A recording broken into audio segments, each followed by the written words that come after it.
Agentic AI has to be designed around responsible AI. Can you audit? Can you trace? Can you control? The risk we run is we create systems that recursively learn and change without the signal and the switch to turn them off.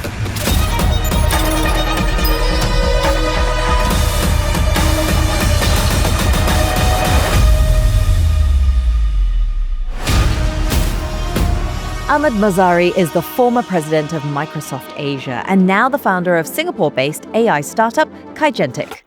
In this episode, we explore why the era of simply searching for answers is over.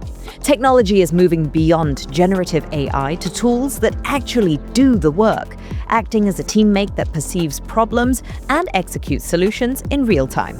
Find out how agentic AI is changing the way we build, manage, and grow the modern enterprise. Ahmed, now you have moved from steering a massive ship at Microsoft to then launching a speedboat, I think is the best way to describe it, at kAIGentic. And you call kAIGentic that intelligence layer. I would love to know a little bit more about that. What exactly do you mean by the intelligence layer? The intelligence layer is a connection between human actions and human intent. And it's an ability to enable the human or humans to make better decisions.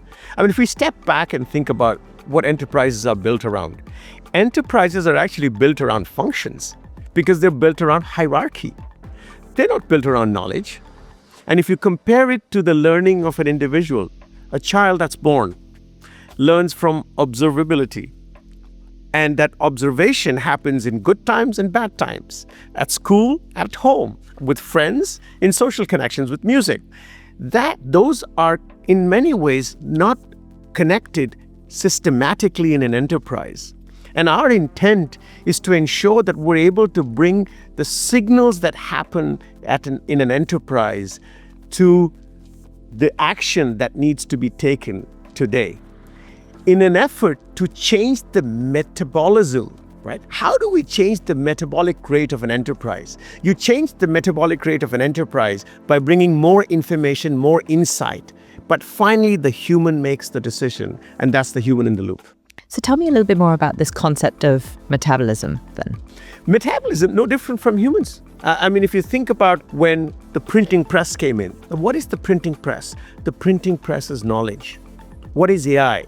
AI is knowledge. What was electricity? Another general purpose technology. It changed the pace at which we worked.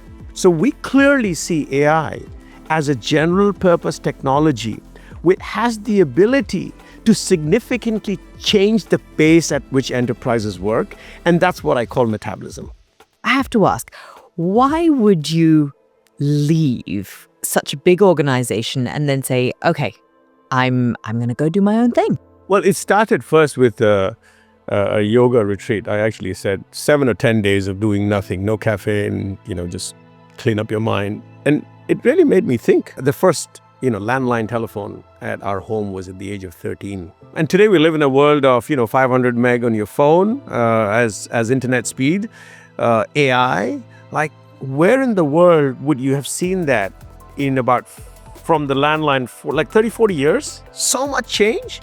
So I asked myself, I said, look, I never had the courage, the capital, the capability, the expertise, or the experience to participate in anything earlier. I was still in the phase of, I have to find and create a foundation of learning and confidence. I can't miss this. I can't miss this. I gotta try it. Incredible. So then when we go back to the layman and their perception of AI, a lot of people see it as predictive. Guess is the next word or number maybe, but it's there to help supplement. You talk about that human intent. Can you explain that difference then maybe succinctly for me between that? The AI intelligence layer in many ways is to help the enterprise understand and connect dots about stuff that, for example, if you say, let's not pay the invoice, the AI understands that as an action that needs to be taken, right? If you look at the agentic layer, and if you have taught the agentic layer, because agentic is about agency. What is agency? Agency is accountability, auditability, traceability, and reliability, right?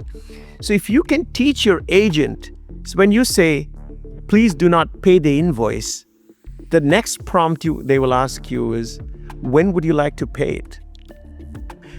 When you say, well, when the cash flow is ready for payment, then the agent knows that it has to go and check for the cash flow. According to recent reports, generative AI could add trillions of dollars in value to the global economy annually. Asia is currently leading the charge in deployment, with markets like India and Singapore adopting AI tools at a faster rate than many Western counterparts. However, the challenge remains, moving from pilot programs to actual enterprise-wide value. Can you maybe give us a very concrete example of a task that maybe a standard LLM like ChatGPT just can't do and cannot, that an agent actually can? If you were a company that was shipping a very critical product that was passing by the Suez Canal, right? In today's world, that is static information lying in a supply chain system if you've not used an agentic layer. But if you program your agentic layer to say, look, for all critical shipments, I want to overlay geopolitical risk. So now your system is going through geopolitics and saying, by the way, your shipment is in the Strait of Gibraltar. It will hit the Suez Canal in X hours, but there is this risk that we could get impacted by. If it shuts down, our shipment is stuck. Do you want to make a change? Now you as human in the loop then can make a decision. The bot or the agent is not making the decision. The agent will recommend based on insights. But does that also leave us open to mistakes? I know this sounds very negative, but is there a chance where it will make a mistake and whereby that mistake may be irreparable, where potentially millions of dollars get transferred to the wrong account? Or maybe if we take too much of a hands-off approach, we leave it to the AI and that is at our detriment? I think human agency and human intent are very critical in the age of AI. Our advice is that AI has to be designed around responsible AI. Can you audit? Can you trace? Can you control? I think the risk we run is if we create systems that recursively learn and change without the signal and the switch to turn them off. So any enterprise must have those levers. Any humans that work with on the consumer side must understand the risks. And companies have to ensure that those kill switches are available.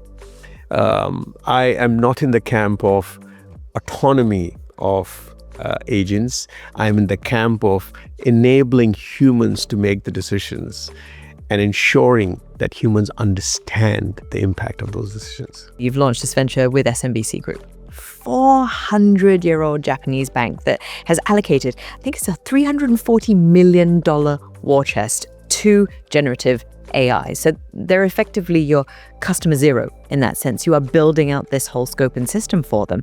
How are you ensuring that whilst you're doing this, that you're actually building a global product as opposed to just a single tailored solution for one organization? We have one of the biggest banks in the world as customer zero. So we have a sandbox to try and experiment, right?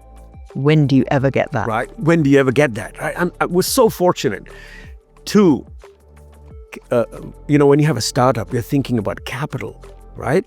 We got that sorted, right? So we have a customer that's backing us. Third, we're an independent company. We have an independent board. We can experiment on the most complex things. And if we can solve for tacit knowledge, human knowledge connections in a 400-year-old bank, I reckon the other's not going to be that very challenging. Why Japan, though? I was interviewing a very young engineer, and he said to me something fascinating. He said, Japan has been 2000 since 1980. Japan had products, solution, and innovation that was far ahead of where they were. And even today, in the physical world, Japan still does a very good job. But in the digital world, it has remained underinvested.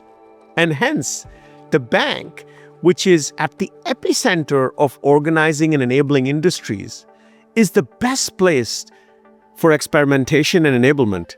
So then, in the next few months then, with your focus on the intersection of business success, but also responsible AI, what do you think is the one major shift in how we work that people just aren't seeing just yet? I mean, let me kind of parse the question slightly differently, right? Always, when something new and clever happens, we overestimate the impact in the short term and underestimate the impact in the long term, because the pace of change is quite dramatic. What I see is that there will come a time not so far in the future where we will start having a conversation of, we have 200 employees and 5,000 agents in our team. And there's actually a pharma company in the US who has named their chief HR officer as also the chief AI officer, because their thinking is that AI is capacity, capability, right? Just like humans. The most critical aspect is, you said it in your question, responsible AI. Is it guardrailed, right? Is there auditability? Can you look at the action log? Can you define what intent? Because the difference between, look, if you think about it, the difference between age AI and human is intent, right? Yes. And conscientiousness. We do certain things because of conscientiousness, right? That agents and AI cannot. Remarkable. Thank you very much. Thank you, Kelly. A fascinating look into the mind of a founder who has seen the industry from the very top. A big thank you to our special guest, Ahmed Mazhari, founder of kAIGentic. You've been watching I See Your Trade, brought to you by IC Markets. Trade up to IC Markets. We'll see you next time.